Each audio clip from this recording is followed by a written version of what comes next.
Creativity is an addiction. Unplugged because we will always say yes to creativity. Totally uncut because we all make mistakes. So let's turn it into a tool. This is Arroe Unplugged. Hey, it's Arroe, and this is vocal defrag. Vocal defragging is asking the questions and questioning the answers. We all have an inner being. Julia Cameron likes to call it the inner child. There's a voice inside of us at all time. And if you're like me, there's probably several different voices, but I just call those files is what I do, like your computer. It's just a different part of my personality. But you've got to have a defrag moment where you really do sit down and ask the questions and question the answers. Because one of the things that led me there, how many times have you walked with somebody or even found yourself in a conversation and you come up with the answer of, well, I just don't know. You don't know why you're in this mindset? No, I don't. Why aren't you asking the questions?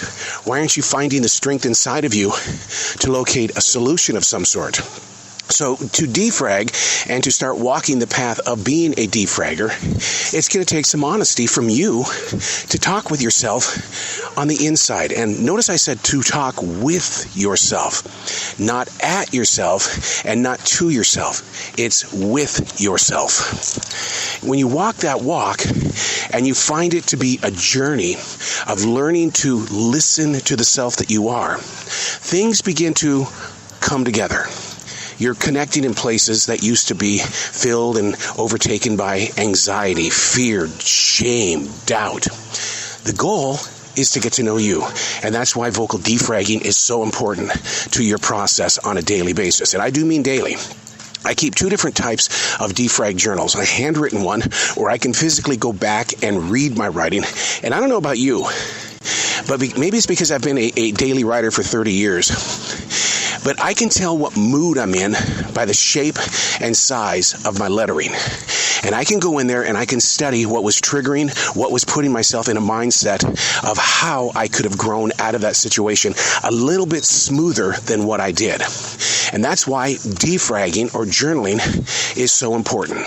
This is vocal defrag. Today we're talking about something that we deal with daily, yearly, lifetime. The word kept. K-E-P-T. It came up to me this morning while I was in prayer, the things that we think that we're keeping away from universal energies. We kept them away. We didn't talk about it.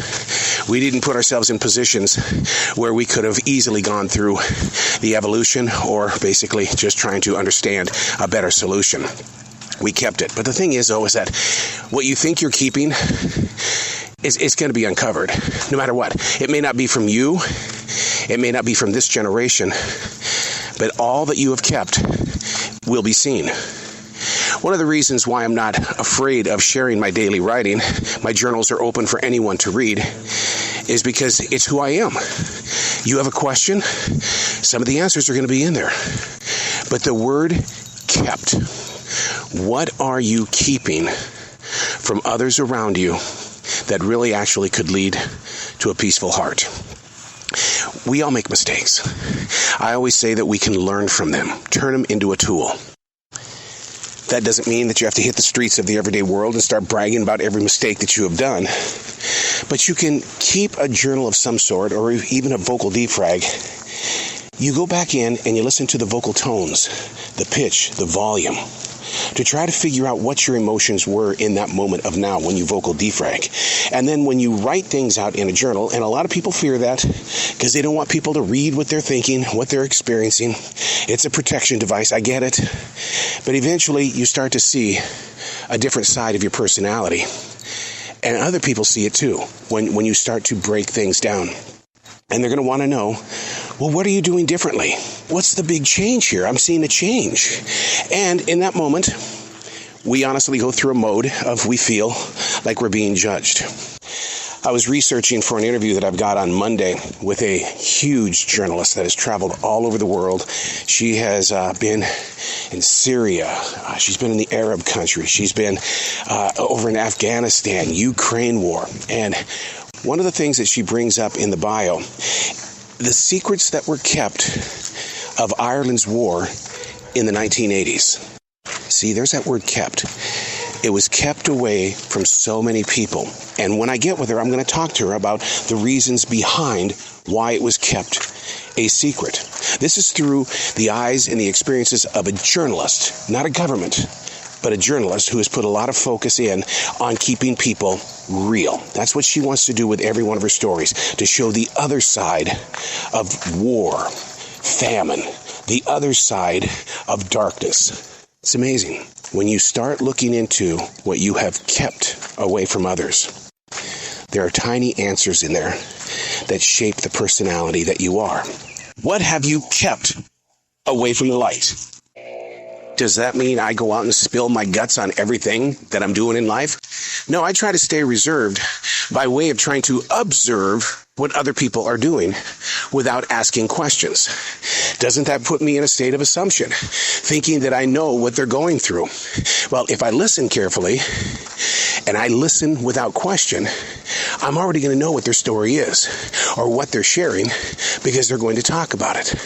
All you have to do is step into a conversation as a listener and not a one-upper.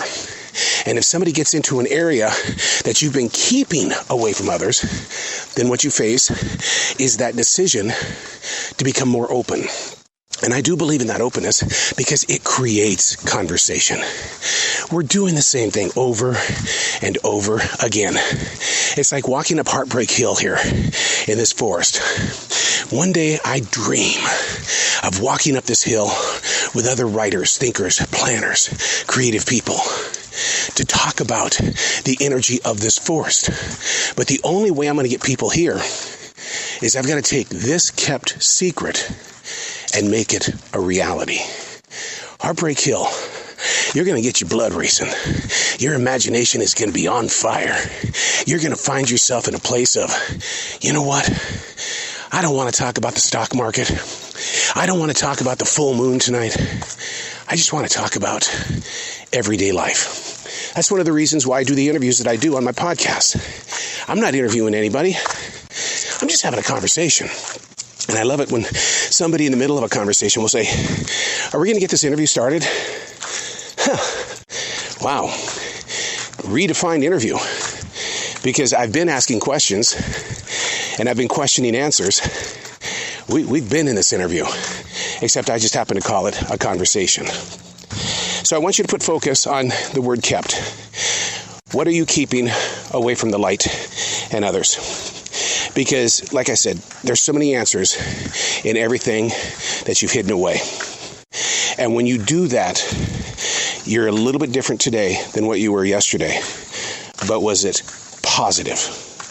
And is it leaning more on being negative? Shamed.